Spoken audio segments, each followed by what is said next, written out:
మరి రక్తం చిందించకుండా, పాపక్షమాపణ, రక్త ప్రోక్షణ లేకుండా పాపక్షమాపణ లేదు. కాబట్టి ఒక నిర్దోషమైన, కల్మషం లేనిది, లేకపోతే ఎటువంటి పాపము లేని రక్తమే ప్రతి మనిషిని కూడా పరిశుద్ధునిగా చేస్తుంది. కాబట్టి ఆ పరిశుద్ధమైన రక్తం యేసు ప్రభువు వారు మన కొరకు చిందించి, ఆయన ఒంట్లో ఉన్న 6.5 లీటర్ల రక్తాన్ని అంతా కార్చి మనందరి కొరకు గాయపరచబడి, మనందరి కొరకు ప్రాణాలను విడిచి ఒక నూతన సమాధి, అరిమత యేసేబు సాయంత్రం 6 గంటలకి వచ్చి నాకు యేసయ్య శరీరము కావాలి అని చెప్పి అడిగి, యేసయ్య శరీరాన్ని తీసుకుని మరి ఆ యొక్క కొత్త సమాధిలో ఆయన కొరకు ఆ రోజుల్లో ఎవరికి వాళ్ళు సమాధులు కట్టించుకున్నారు. ఇప్పుడు కట్టించుకుంటానికి భయపడతారు అందరూ.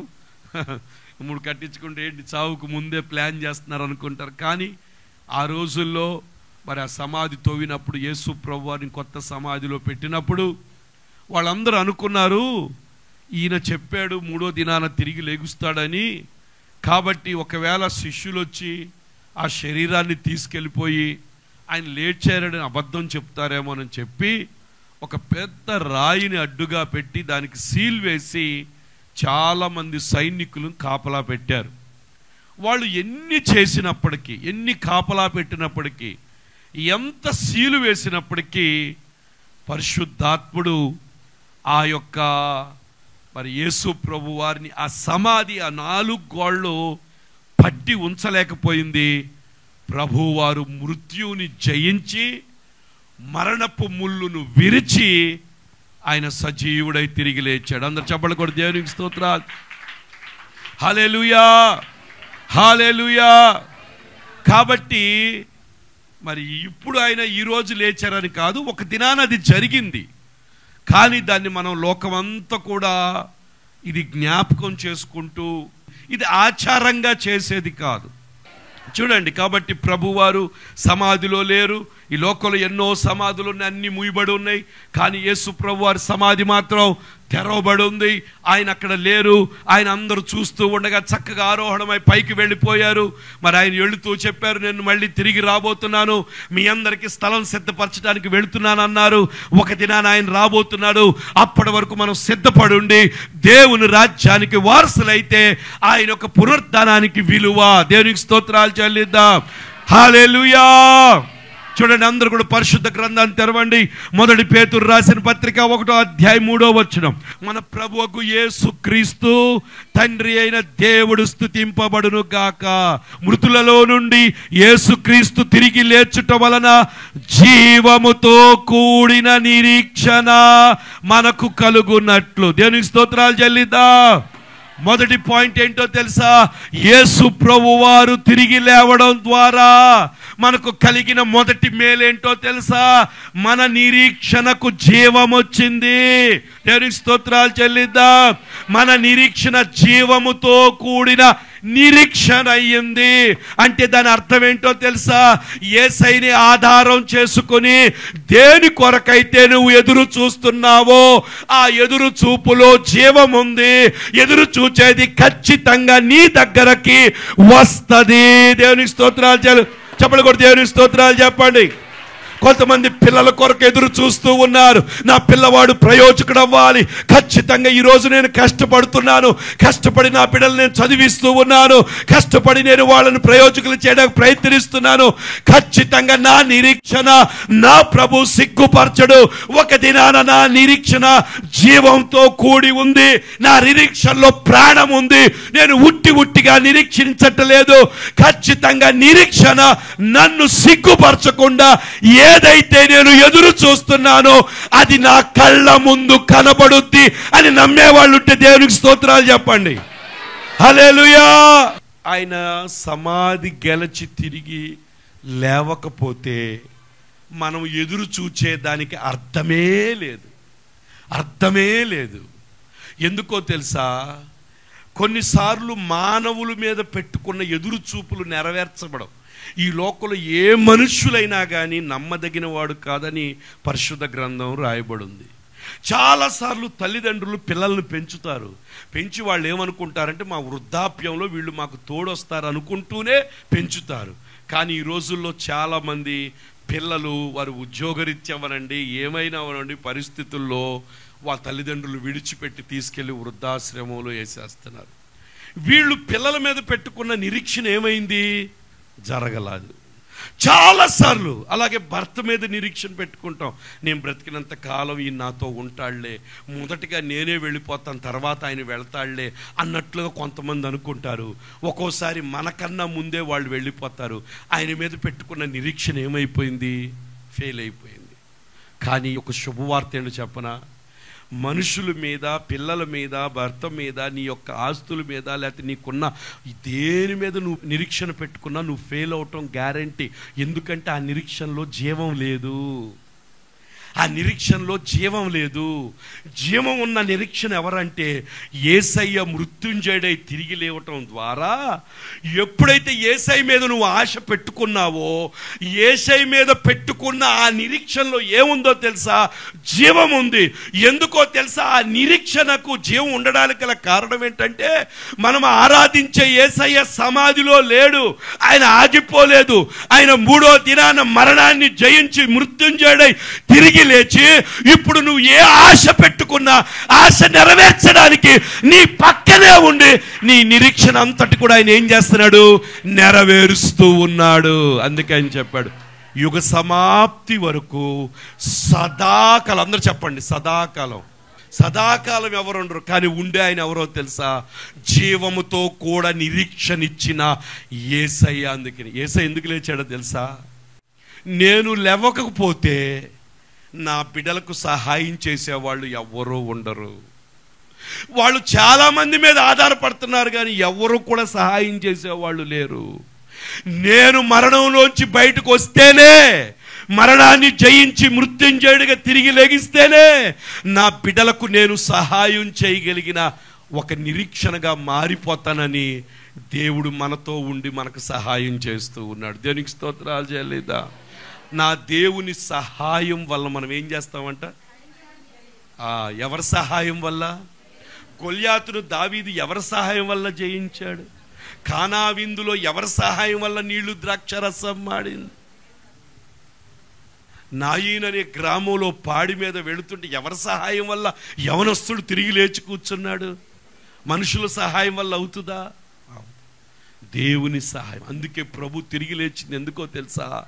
అయ్యో నా బిడ్డలు నా మీద ఆధారపడ్డారు, వాళ్ళు నా మీద నిరీక్షణ పెట్టుకున్నారు. ఒకవేళ నేను తిరిగి లెగవకపోతే ఆ నిరీక్షణలో జీవం ఉండదు. కాబట్టి నేను తిరిగి లెగవాలని చెప్పి మరణాన్ని జయించి, మరణాన్ని ఏం చేశాడు తెలుసా? ముళ్ళును విరిచి జీవముతో కూడిన నిరీక్షణ మనకేం చేశాడు అంటే, చాలా మంచి మాట బుర్రకెక్కించుకోండి. ప్రభువుని పెట్టుకుని మీరు ఏదైతే ఎదురు చూస్తున్నారో అవి అన్నీ కూడా జరుగుతాయి. దేవునికి స్తోత్రాలు చెల్లిద్దాం. ప్రభు మీద ఆధారపడి ఆయన వైపు మీరు చూస్తూ ఉంటే, అయ్యా నువ్వు, అందుకే మనం పాడతాం ఏం పాట? అద్భుతము చేయుమయ్యా. ఆ పాట అంతా నిరీక్షణ పాటే. అద్భుతం చేయుమయ్యా నా జీవితంలో, నిన్నే నమ్ముకుని. దాని అర్థం ఏంటంటే, ప్రభువా నాకు అద్భుతం చేసేవాళ్ళు ఈ లోకంలో ఎవ్వరూ లేరు నాయన, నువ్వే చేయగలవని, తప్పక ఏదో ఒకటి నువ్వు చేస్తావని నీ చేతుల వైపు నేను చూస్తూ ఉన్నాను. అలా చూచిన వాళ్ళ జీవితాల్లో దేవుడు ఎంత మాత్రం వదిలిపెట్టడు. ఎందుకంటే ఆయన ఇచ్చిన నిరీక్షణ ఎలాంటిదో తెలుసా? ఆ నిరీక్షణలో ప్రాణం ఉంది. అది చచ్చిపోయిన నిరీక్షణ కాదు, అది నీ తలను పైకెత్తే నిరీక్షణ. దేనికి స్తోత్రాలు చెల్లిద్దాం. బైబిల్లో చూస్తే మనం శారా, అబ్రహామును చూస్తే 25 ఏళ్ళు నిరీక్షించారు, కానీ ఆ నిరీక్షణ చచ్చిపోయిందా? 25 ఏళ్లకి వారి జీవితంలో నవ్వు వచ్చింది. దేవునికి స్తోత్రాలు చెల్లిద్దాం. ఇస్సాకును దేవుడిచ్చాడు. దేవునికి స్తోత్రాలు చెల్లిద్దాం. అదే యేసు ప్రభువారు సమాధి నుంచి తిరిగి లేవకపోతే మనము ఆలోచించే వాటికి, ఎదురు చూచే వాటికి ఎంత మాత్రం ప్రాణం లేదు, ఏమీ జరగదు. దేనికి నిరీక్షణ లేదు. కానీ ప్రభు తిరిగి లేవటం ద్వారా దేవుడు మనకిచ్చింది ఏంటో తెలుసా? ఇదిగోయా, నువ్వు ఎంత నిరీక్షిస్తావో నువ్వు నిరీక్షించు, ఎంత ఆలోచిస్తావో నువ్వు ఆలోచించు. ప్రతి ఆలోచనలో కూడా నేను పక్క నుండి ప్రతి ఆలోచనని, ప్రతి నిరీక్షను నేను సఫలీకృతం చేస్తాను.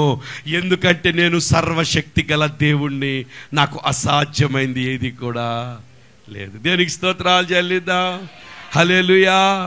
ఈరోజు ఒంట్లో బాగోలేదు, ప్రభువా నన్ను స్వస్థపరుస్తావు, నువ్వు నిరీక్షిస్తే ఖచ్చితంగా స్వస్థత నీకు వస్తుంది. దేవునికి స్తోత్రాలు చెల్లిద్దాం.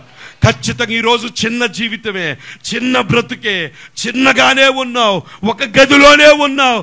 కానీ దేవుని సన్నిధిలో, అయ్యా ఇదిగో నేను నిరీక్షిస్తున్నాను, నా ప్రారంభం చిన్నగానే ఉంది, కానీ నా అంతము అత్యద్భుతంగా నువ్వు చేయబోతున్నావు, అనేకులు ఆశ్చర్యపోయే స్థితిలో నన్ను ఉంచబోతున్నావు అని నువ్వు నిరీక్షించగలిగితే ఆ నిరీక్షణలో జీవం ఉంది.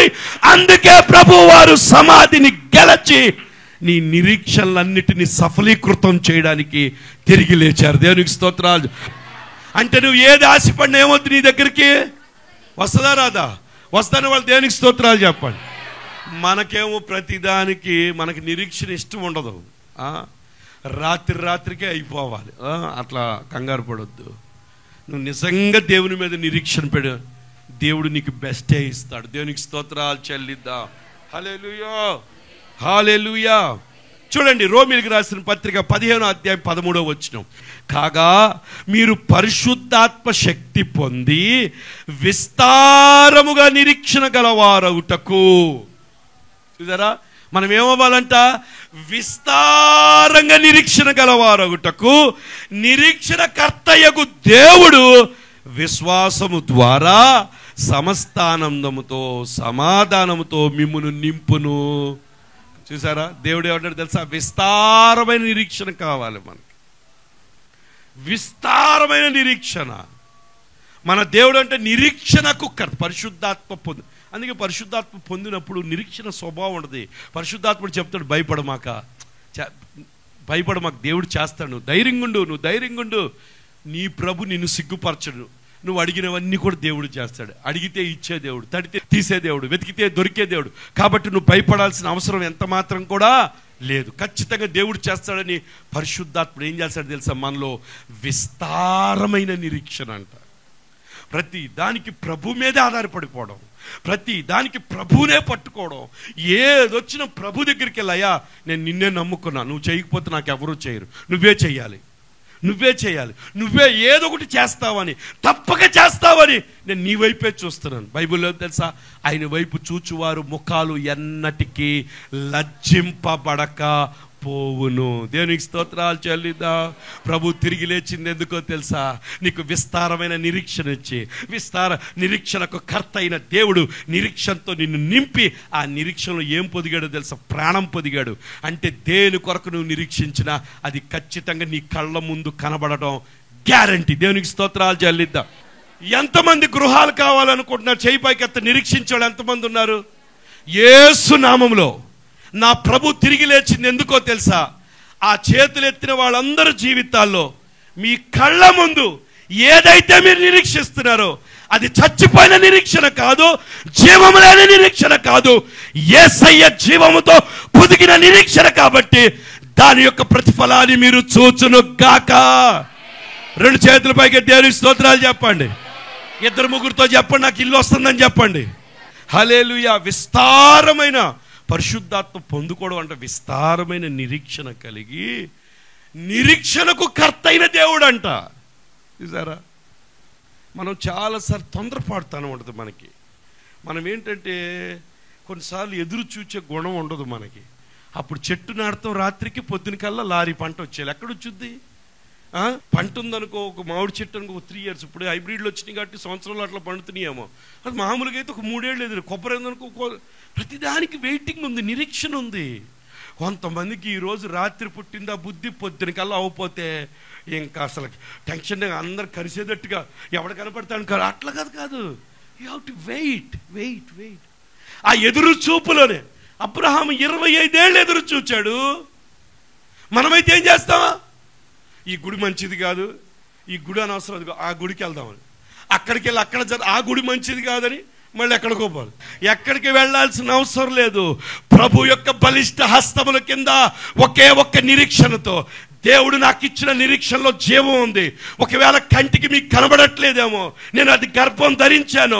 ఒక దినాన నా గృహాన్ని నేను కంటాను, ఒక దినాన నా పిల్లల భవిష్యత్తుని కంటాను, ఒక దినాన నా పిల్లల వివాహాన్ని కంటాను, ఒక దినాన నా సంఘ పరిచర్య యొక్క అభివృద్ధిని నేను కంటాను. నా దేవుడు నాతో ఉన్నాడు. నా నిరీక్షణ జీవం లేదు కాదు, నా పిల్ల ఉద్యోగం నేను చూస్తాను అనే నిరీక్షణ కలిగిన దానివిగా, కలిగిన వాడుగా నువ్వు ఉండాలి. దేవునికి స్తోత్రాలు చెల్లిద్దాం. నిరీక్షణ. పాస్టర్ గారు ఒక మాట చెప్తున్నాను, మా భర్త పరిస్థితి చూస్తే చాలా దారుణంగా ఉంది. ఎవడన్నా లోకస్తులు చూస్తే మారతాడు అనుకోడు, కానీ నాకు ఒక నిరీక్షణ ఉంది. నా ప్రభు చనిపోయి తిరిగి లేచింది ఎందుకో తెలుసా? జీవంతో కూడిన నిరీక్షణ నాకు ఇచ్చాడు. ఖచ్చితంగా మారతాడు. మారిన రోజు నేను సంఘం అంతా పిలిచి భోజనాలు పెట్టి ఆ బ్రతుకు అనేకులకు ఆశీర్వాదకరంగా మారుద్ది. పాస్టర్ గారు ఛాలెంజ్ అండి అనే నిరీక్షణ ఉండాలి, కానీ చేతులెత్తే నిరీక్షణ ఉండకూడదు. దేవునికి స్తోత్రాలు చెల్లిద్దా. హల్లెలూయా. ప్రభు అంటే నేను సర్వ శరీరులకు దేవుడను, నాకు అసాధ్యమైనది. సౌలుగా ఉన్న వ్యక్తిని దేవుడు ఏం చేశాడో తెలుసా? పౌలుగా మార్చేశాడు. దేవునికి స్తోత్రాలు చెప్పండి. హల్లెలూయా. ఎంతమంది దుర్మార్గులు మార్చే దేవుడు ప్రభు మార్చలేడా?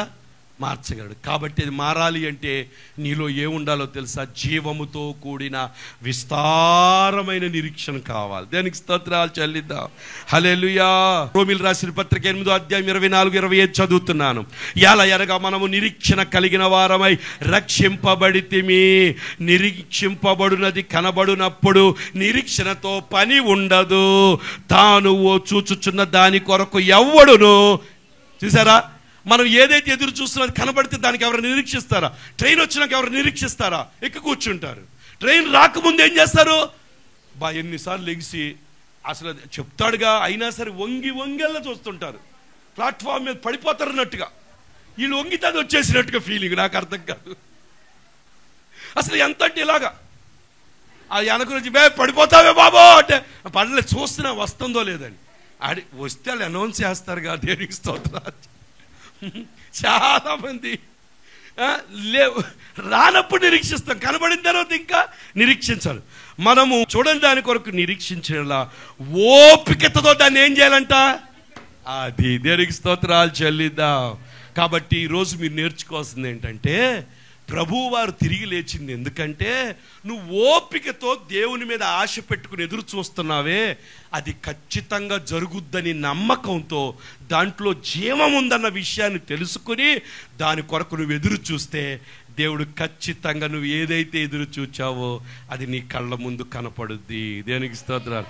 ఆరోగ్యం కొరకు ఎదురు చూస్తే ఆరోగ్యం కనపడుద్ది, కానీ న్యాచురల్ ఐస్తో చూసినప్పుడు రైలులో అది జరగటం అసంభవం. కానీ ప్రభు మీద నిరీక్షణ పెట్టుకు చూచినప్పుడు దేవునికి అసాధ్యమైంది ఏది కూడా లేదు. దేవునికి స్తోత్రాలు చెల్లిద్దాం. హల్లెలూయా. అర్థమైన వాళ్ళు దేవునికి స్తోత్రాలు చెప్పండి. హల్లెలూయా. 14 లక్షల మంది రాశారు ఎగ్జామ్. ఏది? ఈ యొక్క జేఈఈ మెయిన్స్ రాశారు. కానీ దేవుడు ఏం చేశాడు? 1400 లక్షల్లో 756 ర్యాంక్ ఇచ్చాడంటే ఏమంటారు దాన్ని?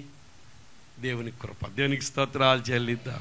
హల్లెలూయా. నిరీక్షణ. ప్రభువా నా బిడ్డకి నువ్వు ఖచ్చితంగా ఇస్తావు, ఖచ్చితంగా ఇస్తావు నాయన అని నిరీక్షణతో ఎప్పుడైతే పనిచేశారో దేవుడు అద్భుతంగా కార్యం చేశాడు. దేవునికి స్తోత్రాలు చెల్లిద్దాం. చూడండి, హెబ్రీయులకు రాసిన పత్రిక 11:1, విశ్వాసమనునది నిరీక్షించబడు వాటి యొక్క, చూసారా, విశ్వాసం అనేది ఏంటంట?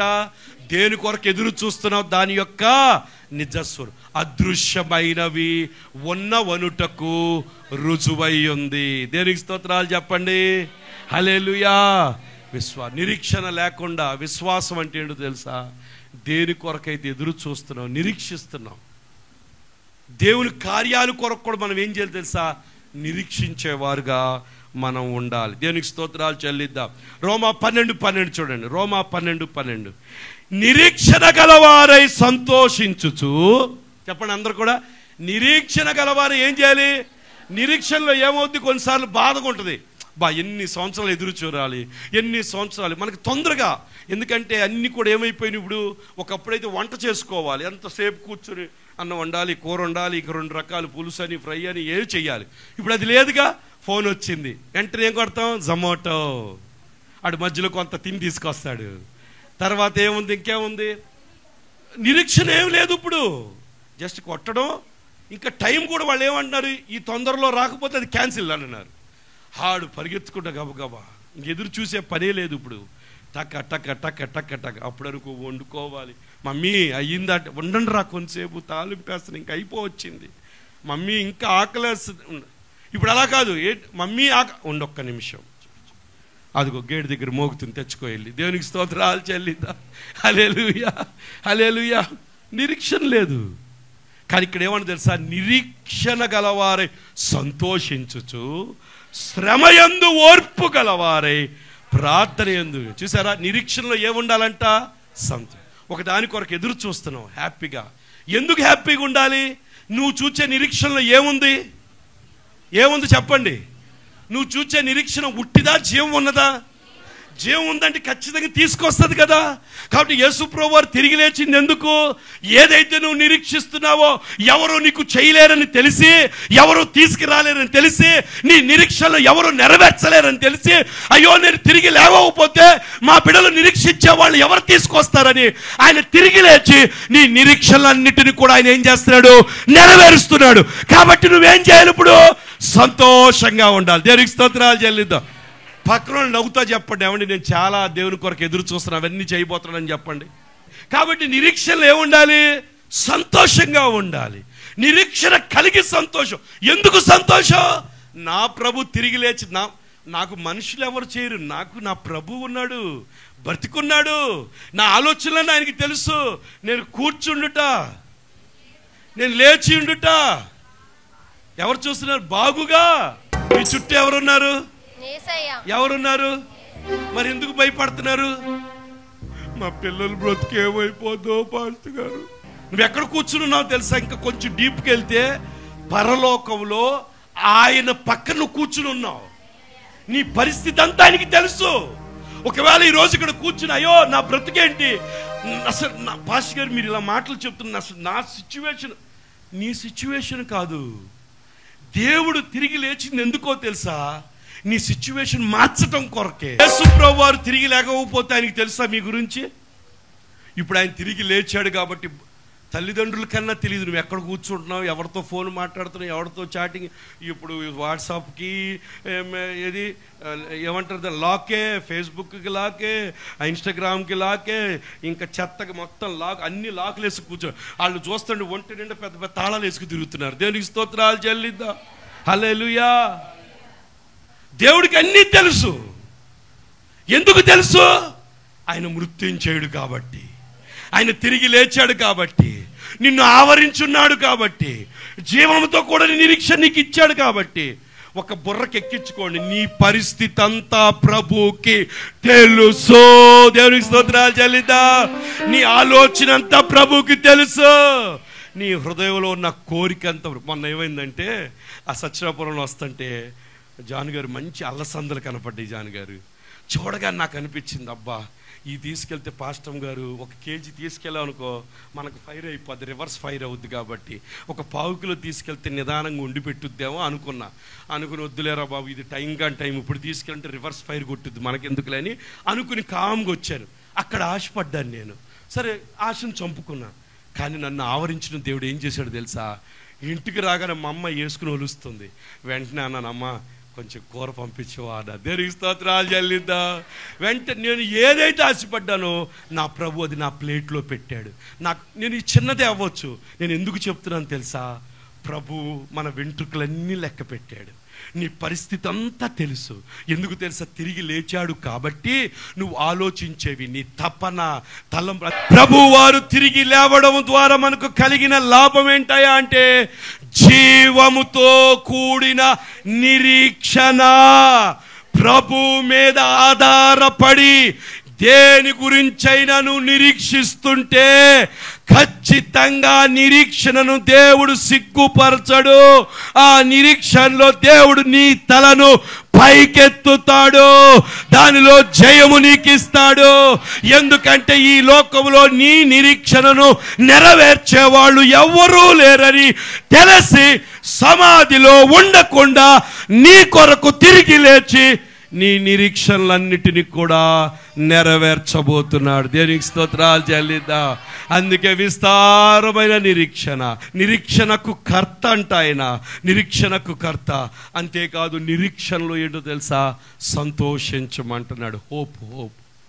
కాబట్టి మనకున్న హోప్ ఎవరో తెలుసా, యేసయ్య. ఆ యేసయ్య లేకపోతే మన జీవితానికి హోప్ లేదు, ఏమీ లేదు అండి. కొంతమంది అంటారు, ఏమండి ఆ పిల్లోడి మీదే మేము హోప్ పెట్టుకున్నామండి, ఇదిగోండి ఆ చివరి ఇంటర్వ్యూ మీదే హోప్ పెట్టుకున్నామండి, ఆ చివరి ఉద్యోగం మీదే హోప్ పెట్టుకున్నామండి, ఈ చివరి సంబంధం మీదే హోప్ పెట్టుకున్నామండి అని చాలామంది చెప్తూ ఉంటారు.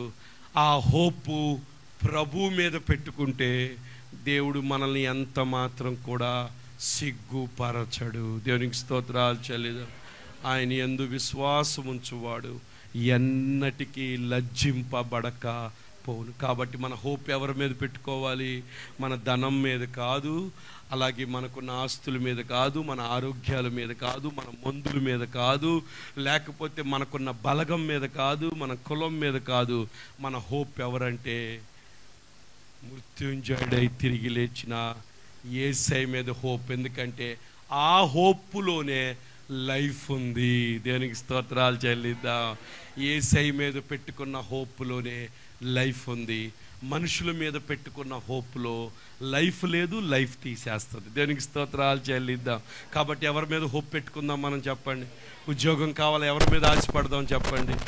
ఎవరి మీద మనం ఆశపడదాం, ప్రభువు మీదే. లేకపోతే కుటుంబ సమస్యలు ఎవరి మీద ఆశపడదాం, దేవుని మీద. ఆర్థిక ఇబ్బందులు ఎవరి మీద లేకపోతే ఈ లోకంలో ఏదైనా కావాలా, ప్రతిదీ ప్రభు మీద ఆధారపడదాం.